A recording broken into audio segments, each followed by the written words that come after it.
Entonces, pues vamos a hablar de Yermo, que si no me equivoco creo que es tu séptimo largometraje documental, aunque sé que has hecho mucho más cosas. Pero bueno, hoy en día nos vamos a enfocar sobre Yermo, realmente una película bastante singular, solo porque, para empezar, ha sido filmado en 9 o 10 países, me parece. Entonces, te Sí. quisiera preguntar de entrada, o sea, ¿cómo surgió la idea de la película? Bueno, Yermo no tenía la intención de ser una película. Yermo fue la invitación de un artista visual, Alfredo de Stéfano, artista del norte de México, que hace intervención de paisaje en desiertos para fotografía monumental y me invitó a seguirlo para hacer una especie de detrás de cámaras en 10 desiertos del mundo. Entonces el proyecto originalmente era eso. Lo que hoy existe en Yermo era de alguna manera lo que yo iba a construir, que era el escenario en donde Alfredo trabajaba, mientras él esperaba, vamos, a que la escena que él iba a fotografiar tuviera mejores condiciones de luz. Me di cuenta que no iba a ser capaz de hacer lo que Alfredo me había pedido, pero que sentía que había algo del material que había quedado en la periferia con lo que se podía trabajar. Le propuse a Alfredo que entrara como productor de ese proyecto que yo creía que sí podía construir yo. Yo creo que él de una manera muy generosa accedió. Fue por supuesto un poco un impacto porque no era para lo que a mí me había convocado, pero pues yo creo que, no sé, eso yo lo tomé como una postura muy generosa porque accedió a ser un coproductor. Entonces, junto con Artegios y Animal de Luz, conseguimos el financiamiento para terminar los rodajes que faltaban y para poder financiar todos los procesos subsecuentes, que era el montaje, la corrección de color, el diseño de sonido, la música, etcétera.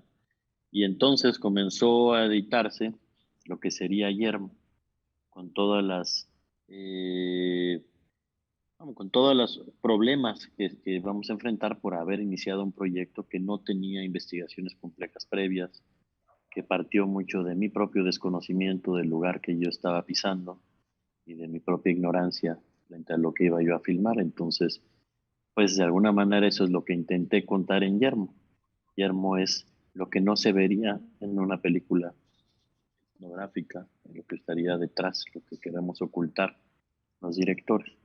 O sea, un proyecto que inició casi de manera accidental, digamos, y como decía, con muy poco Así tiempo de es. preparación. Y, o sea, ¿cómo se organizó? O sea, más allá que tú estabas acompañando a este artista visual, ¿cómo fue este proceso de filmación en tantos países? O sea, ¿tú con qué anticipación sabías en qué país y dónde ibas a filmar?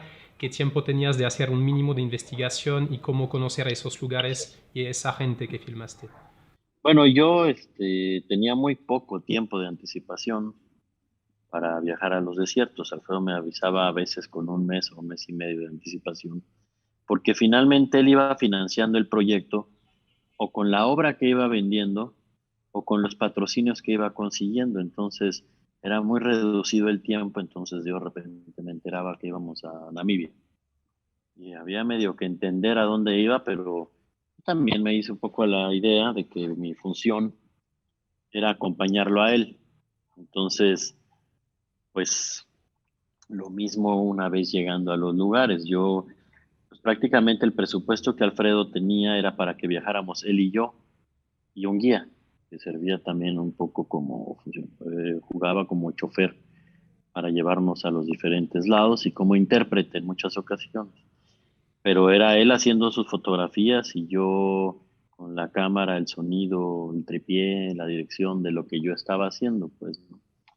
Pero como mi entendido era seguirlo a él, no había esta aprensión de entender el lugar, más allá de que, por supuesto, que es mucho más rico, quizá en un lugar que conoces, por lo menos en la investigación o en los referentes. Había muy poco tiempo. Y lo mismo pasaba en los lugares en donde llegábamos a filmar. No dejaba de ser un viaje. Entonces, la lógica era, íbamos por la carretera o por el desierto, hasta que Alfredo veía un espacio que él quería fotografiar. Y ahí nos bajábamos, él montaba su cámara y mientras él montaba su cámara, Yo registraba lo que podía aparecer a mi alrededor. A veces eran personas y a veces solo era paisaje. Y cuando él terminaba su toma, teníamos que levantar todo y seguir hacia otra zona, otro lugar, para que él volviera a emplazar su cámara y yo volviera a aprovechar los a veces 20 minutos, 15 minutos de tiempo que podía tener para filmar lo que iba a hacer Guillermo, ¿no? Era muy, no te diría que muy acelerado, pero lo que estábamos persiguiendo eran las mejores horas de luz para las imágenes de Alfredo. No se trataba de un registro sobre las personas, sino sobre el paisaje. Y pues bueno, eso fue con lo que yo traté de construir Yermo. Creo que es una película que se salvó un poco por oficio. Y de Paloma López Carrillo, mía, y por supuesto del equipo de producción que mandó a traducir todo lo que tenía testimonio o verbal, o más bien oralidad, para entender qué es lo que la gente hablaba, porque en un principio la construcción del montaje fue, yo diría, muy angustiosa, porque no tenía una estructura visible, no había sido filmada bajo ningún plan y no entendíamos nada de lo que ahí se hablaba.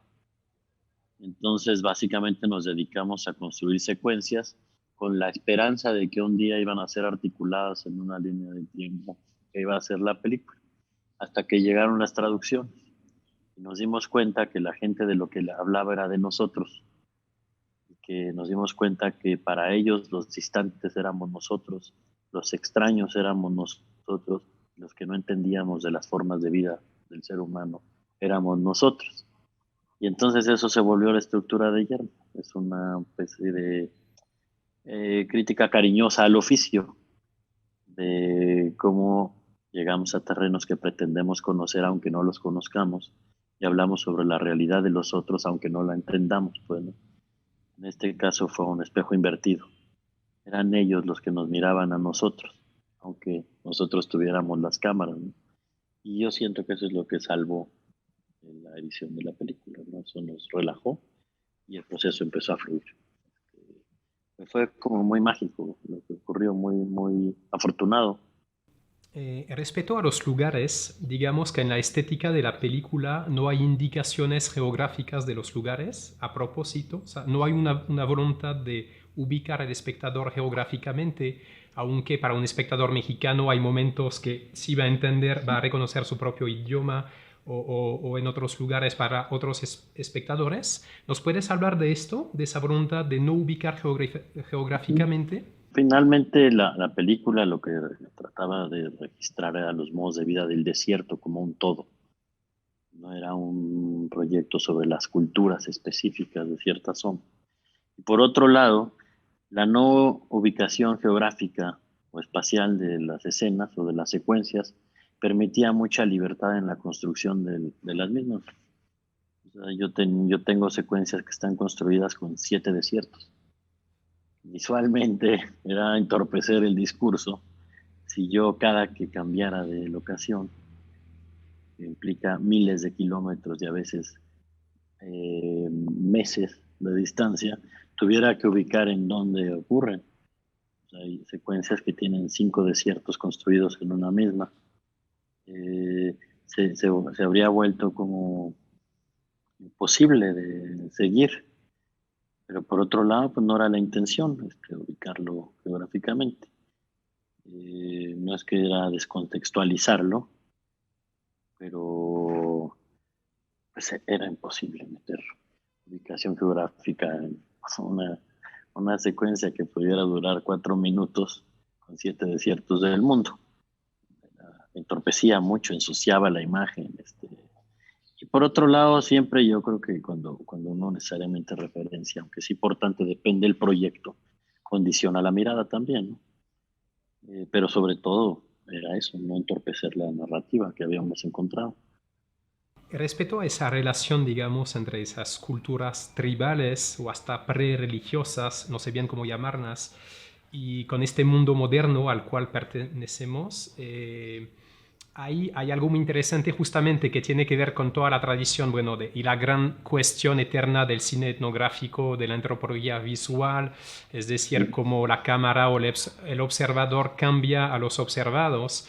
Pero ahí parece justamente, ya lo mencionaste un poco, que hay una intención de ponerlo al revés, como que ellos como se cuestionan sobre nosotros.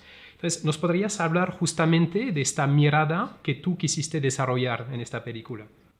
Mira, fue más allá de que fuera la mirada que quise, fue la mirada que encontré, porque si te soy franco, fue una solución a...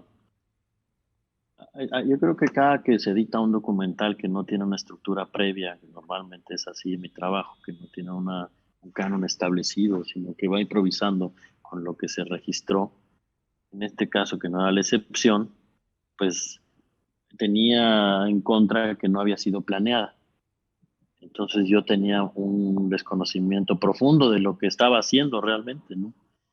Entonces, pues entender lo que el otro decía, que pues, se refiere mucho a lo que estás hablando, Sebas, pues se volvió una solución formal, ¿ah? Primero para encontrar la estructura. Y por supuesto que una vez que estuvo construida ya en una película, pues se volvió en un concepto, en una mirada. Pero no era mi intención.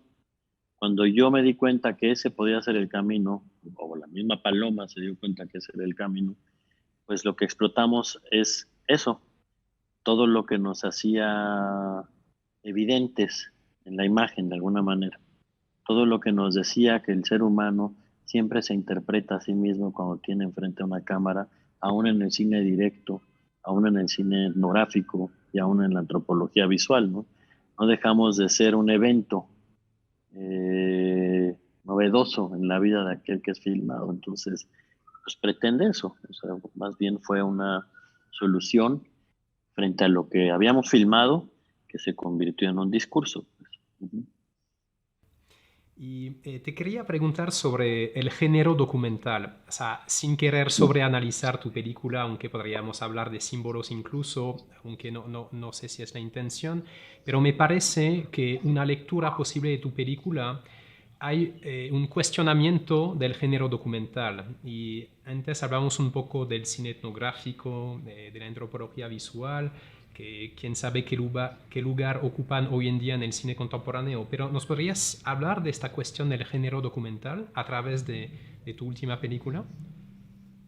Sí, mira, este es quizá un resultado de lo que yo sentí que aprendí con la primera. Yo venía muy formado con la idea del cine directo, con esta tradición, eh, sobre todo de Estados Unidos, y por supuesto con los grandes cineastas como Jean Rush y compañía, ¿va? En donde lo que permitían era que el cuadro respirara y procurar la mínima intervención sobre lo que estaba ocurriendo ahí, persiguiendo este concepto de verdad. Y yo al paso de los años lo que he ido entendiendo es que eso es prácticamente una utopía, que todo es una reconstrucción de la interpretación que cada autor tiene de la realidad, es una parcialización de todo. Y aunque suene a un lugar común, en su ejercicio de hacer es complejo, porque yo creo que sí requiere de entender que lo que se está haciendo es una película y no un retrato fiel de lo real. Y ahí empieza un proceso en donde la edición construye eso que va a ser solo verdadero para la pantalla, aunque no sea un absoluto, ¿eh? Solo en la pantalla. Nos quedan unos minutos. Yo básicamente, pues es lo que te quería preguntar de manera general. Creo que contestaste de manera brillante muchos aspectos muy interesantes, más allá de tu película, en el cine documental. Pero no sé si quisieras añadir algo respecto a Yermo, respecto a otros proyectos, respecto al cine, lo que quieras. No, nada, viejo, ya lo dicho, dicho está, hasta de más. Yo estoy más que satisfecho con esto. Además, la pasé muy bien. La verdad es que pocas veces se conversa sobre estos conceptos con la gente. Normalmente la gente se preocupa en los cómo se hace, pero no en lo que hay detrás de las decisiones éticas, estéticas de un proyecto, ¿no? Siempre para mí es un tema me interesa permanentemente. Everardo, pues muchísimas gracias. Vas a Ajá. ir a Morelia, ¿verdad? Sí, espero que sí, así es. Muy bien. Bueno, esperemos que sí, que nada nos lo trastoque, ¿va? Todavía no sabemos qué va a pasar, pero No, esperemos que nada nos lo trastoque. Ahí nos veremos entonces, Sebas. esperemos. Pues ¿Mm? otra vez gracias, ¿ah? No, Cuídate me encantó mucho y conversar. estamos en contacto. Muchísimas gracias. Igualmente, cuídate mucho, Sebas. Gracias, ¿eh? Bye. Cuídense, gracias, chicos.